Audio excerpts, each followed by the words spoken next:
Baga nagaan dhuftan. An har'a isinitti dubbachuuf as dhufeera.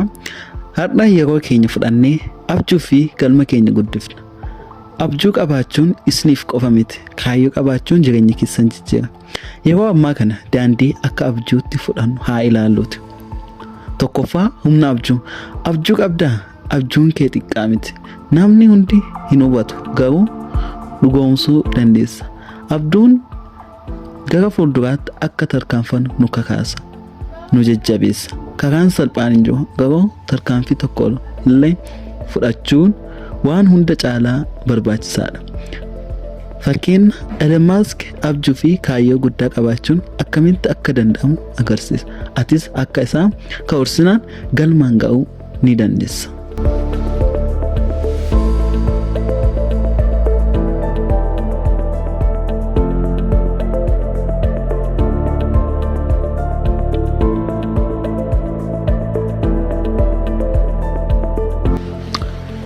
Sodaa fi kufaatii mo'uu.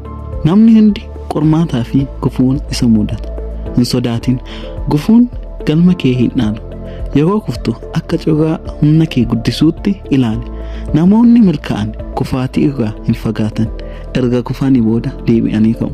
Atis akkasuma gochuu dandeessa. Kanaaf osoo abdiin kufatin kufaatii mo'uudhaan lafaa ka'uun sirraa eegama jechuudha.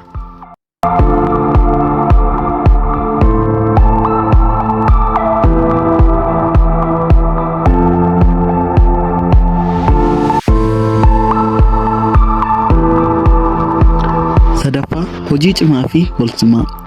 Milkaa'ina hojii cimaa fi obsa gaafata. Hojii sirrii hojjechuuf carraaqqii walirraa hin cinne gochuun gara galma keetii si geessa.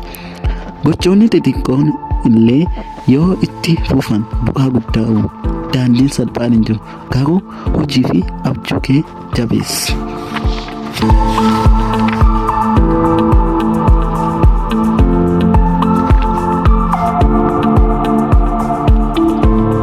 Afuraffaa ofitti amanuu fi kaka'umsa.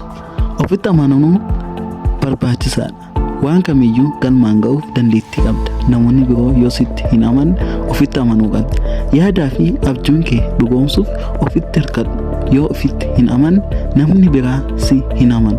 Yeroo hunda ofitti amantee tarkaanfii fudhachuu qabda. Shanaffaa xumuraa fi waamicha hojii. Amma akka abjuutti murtoo gochuu qabda. Abjuu keessan irratti socho'a. Daandiin salphaan hin jiru garuu kaayyoo keessan dhugoomsuun ni danda'ama. Nu waliin ta'a tarkaanfii tokko fudhadhaa. Yaada keessan gara hojiitti jijjiiraa. Abjuu abjuttan. Abjuu keessan dhugoomsuudhaaf har'a jalqaba.